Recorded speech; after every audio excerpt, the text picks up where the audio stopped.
10 రోజుల విరామం తరువాత తెలంగాణ అసెంబ్లీ సమావేశాలు కాసేపట్లో ప్రారంభం కానున్నాయి. ఈ సమావేశాల్లో హైదరాబాద్ అభివృద్ధిపై స్వల్పకాలిక చర్చ జరగనుంది. ఎన్టీఆర్ వర్ధంతిని ప్రభుత్వం అధికారికంగా నిర్వహించాలని కోరుతూ టీడీఎల్పీ వాయిదా తీర్మానం ఇచ్చింది. ఇక దేవాలయ అర్చకులు, ఉద్యోగుల సమస్యలపై బీజేపీ వాయిదా తీర్మానం ఇచ్చింది.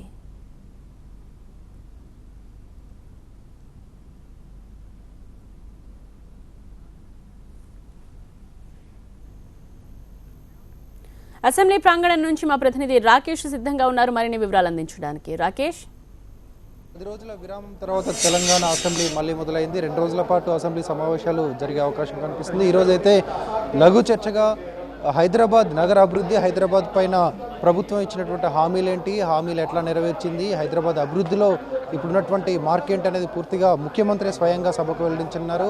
సభ్యులు అడిగేటువంటి అనుమానాలను నివృత్తి చేస్తూ ప్రతి ప్రశ్నకు కూడా సమాధానం ముఖ్యమంత్రి చెప్పే విధంగా ఈరోజు సభ జరగనుంది. ముందుగా ప్రశ్నోత్తర సమయము, ఆ తర్వాత వాయిదా తీర్మానాలు తీసుకుంటారు. వాయిదా తీర్మానాల్లో ముఖ్యంగా కాంగ్రెస్ హెచ్సీలో జరిగినటువంటి రోహిత్ ఆత్మహత్య పైన చర్చించాలి, ఆత్మహత్యకు సంబంధించినటువంటి విచారణ జరపాలి. కేంద్ర ప్రభుత్వం దీంట్లో ఇన్వాల్వ్ అయింది.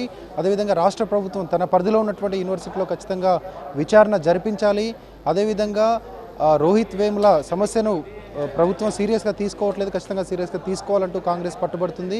అదేవిధంగా టీడీపీ వచ్చేసి ఎన్టీఆర్ వర్ధంతిని అధికారికంగా చేపట్టాలి. ఎన్టీఆర్ అనేక సంక్షేమ కార్యక్రమాలు, పట్వారీ వ్యవస్థను నిర్మూలించడం ద్వారా మండలాల వ్యవస్థను ఏర్పాటు చేయగలిగారు. వీటన్నింటినీ గుర్తించి ఖచ్చితంగా ఎన్టీఆర్ వర్ధంతిని అధికారికంగా చేపట్టాలంటూ టీడీపీ వాయిదా తీర్మానం ఇచ్చింది. ఇక చర్చలో భాగంగా ప్రతిపక్షాలు అయితే హైదరాబాద్ అభివృద్ధిలో ఇప్పటివరకు టీఆర్ఎస్ ఎలాంటి మార్కు చూపించలేకపోయింది, ప్రభుత్వం చెప్పదలుచుకునే అన్నీ కూడా సభలో చెప్పాలి. ఇప్పటివరకు ఇచ్చినటువంటి హామీల్లో ముఖ్యంగా ఎన్నికల సమయంలో కానీ, ఎన్నికలు అయిన తర్వాత కానీ, మున్సిపల్ ఎన్నికల సమయంలో కానీ ఇచ్చినటువంటి హామీల్లో భాగంగా రోడ్ల అభివృద్ధి, మల్టీలేయర్ ఫ్లైఓవర్లు, అదేవిధంగా స్కై ఓవర్లు, దాంతోపాటు ఎక్స్ప్రెస్ వేలు, వీటన్నిటిని కూడా అమలు చేస్తారంటూ ప్రభుత్వం హామీ ఇచ్చింది. కానీ ఎక్కడా వాటికి సంబంధించినటువంటి సూచనలు కనిపించట్లేదు, ఎక్కడ ఆ పనులు ప్రారంభమైనటువంటి పరిస్థితి లేదు. ఈ నేపథ్యంలో ప్రభుత్వం దీనిపైన స్పష్టమైన హామీ ఇవ్వాలి. 3 ఏళ్ళు దగ్గరకు వస్తుంది, ఇంకా 2 ఏళ్ళు మాత్రమే సమయం ఉంది. 2 ఏళ్ళలో హైదరాబాద్లో ఎలాంటి అభివృద్ధి కార్యక్రమాలు చేపడతారు, రోడ్లు చాలా అధ్వానంగా ఉన్నాయి, వీటన్నిటిని పునరుద్ధరించాల్సినటువంటి అవసరం ఉందంటూ ప్రతిపక్షాలు లేవనెత్తే అవకాశం ఉంది. ఇక అధికార పక్షం ముఖ్యమంత్రి స్వయంగా వీటన్నిటికీ సమాధానం చెప్పనున్నారు. హైదరాబాద్ అభివృద్ధి పైన ప్రభుత్వం ఏం చేయబోతున్నారు, ప్రభుత్వం వద్ద ఉన్నటువంటి డిపిఆర్ ఏంటి, ప్రాజెక్ట్ మొత్తాన్ని కూడా సభలో ఆయనే స్వయంగా వెల్లడించున్నారు. ఇక ఈ 2 రోజుల సమావేశాల్లోనే గిరిజనులకు సంబంధించి, అదేవిధంగా మైనార్టీలకు సంబంధించినటువంటి రిజర్వేషన్ల బిల్లును కూడా తేవడానికి ప్రభుత్వం ప్రయత్నిస్తూ ఉంది.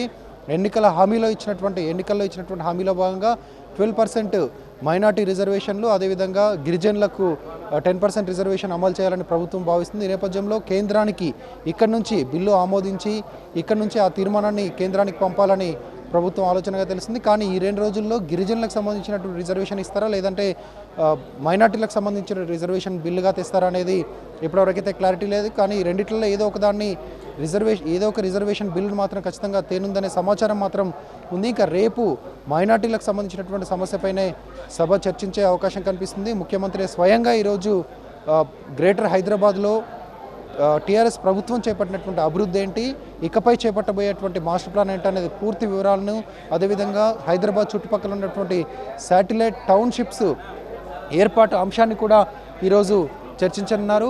ఇక విపక్షాలు కూడా ఈ నేపథ్యంలోనే హైదరాబాద్ అభివృద్ధిలో ఇప్పటివరకు ఏం చేయదలుచుకున్నారు, ఏం చేయబోతున్నారు అనేది ఈ నేపథ్యంలో మనతో పాటు ఎమ్మెల్యే జీవన్ రెడ్డి ఉన్నారు. హైదరాబాద్లో మల్టీప్లేయర్ ఫ్లైఓవర్లు అన్నారు, స్కై ఓవర్లు అన్నారు, ఎక్స్ప్రెస్ వేలు అన్నారు, కానీ ఎక్కడ దానికి సంబంధించినటువంటి ఆనవాళ్ళు కనిపించట్లేదు.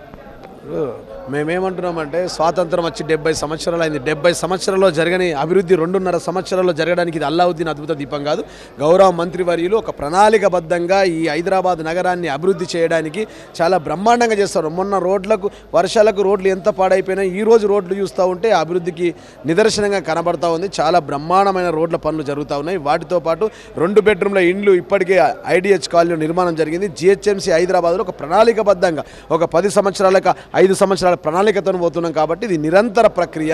హైదరాబాద్లో రద్దీ తగ్గించడానికి సిటీ అవుట్స్కర్ట్స్లో ఔటర్ రింగ్ రోడ్ కానీ వాటితో పాటు ఆ సిటీ అవుట్స్కర్ట్స్లో పట్టణాల ప్రణాళిక కానీ స్కై ఓవర్ కానీ ఫ్లైఓవర్ కానీ ప్రతి ఒక్కటి నిర్మాణం జరుగుతుంది. కొంత సమయం కావాలని చెప్పి ప్రతిపక్షాలకు విజ్ఞప్తి చేస్తూ ఉన్నాం. ఇంకేమన్నా దీంట్లో అమూల్యమైన సలహాలు ఉంటే మీరు రండి, చర్చకు రండి, చర్చించండి, నిలదీయండి, ప్రశ్నించండి, మీ అమూల్యమైన సలహాలు ఇవ్వండి అని చెప్తా ఉన్నాం. మీరు కోరిన విధంగా అదనంగా 10 రోజులు శాసనసభను కొనసాగిస్తాం. దేశ చరిత్రలో ఏ రాష్ట్ర ముఖ్యమంత్రి అమలు చేయని విధంగా శాసనసభను కొనసాగిస్తా ఉన్నాం. దాంట్లో స్వయంగా ముఖ్యమంత్రి గారు 20 రోజులు శాసనసభ జరిగితే 15 రోజులు ఉండి ప్రతిపక్షాలు లేవనెత్తిన ప్రతి అంశాన్ని ఇటువైపు కేటీఆర్ కావచ్చు, అటువైపు మా ముఖ్యమంత్రి పాటు కాంగ్రెస్ రోహిత్ వేములకు సంబంధించిన అంశాన్ని దానిపైన ప్రభుత్వం సీరియస్గా తీసుకోలేదు, దానిపైన విచారణ చేయాలనే అంశాన్ని వాయిదా తీర్మానంగా తీసుకొస్తుంది. ఇప్పుడు దేశంలో కానీ రాష్ట్రంలో కానీ కాంగ్రెస్ పార్టీ చేస్తున్నది ఏంటంటే ప్రతిపక్ష పాలకపక్షం ఎస్ అంటే వాళ్ళు నో అనడం, మేము అవునంటే వారు కాదనం, వారు అది తప్ప ఇంకా వేరే పని లేదు. అది కాకుండా ప్రజా సమస్యలు ఏమన్నా ఉంటే దాని మీద చర్చిద్దాం రండి, అది కొద్ది ప్రజలకు ఉపయోగపడే విధంగా ఉంటుంది. ప్రజా సమస్యల వేదిక, ఇక్కడ శాసనాలు తయారవుతాయి కాబట్టి ప్రతిపక్షాలు మాకు సపోర్ట్ చేయాల్సిందిగా విజ్ఞప్తి చేస్తాం. Thank you. ఇది మొత్తంగా ప్రతిపక్షాలు అధికార పక్షాలతో ఈరోజు సభ మొదట వాయిదా తీర్మానంలోనే వేడెక్కనుంది.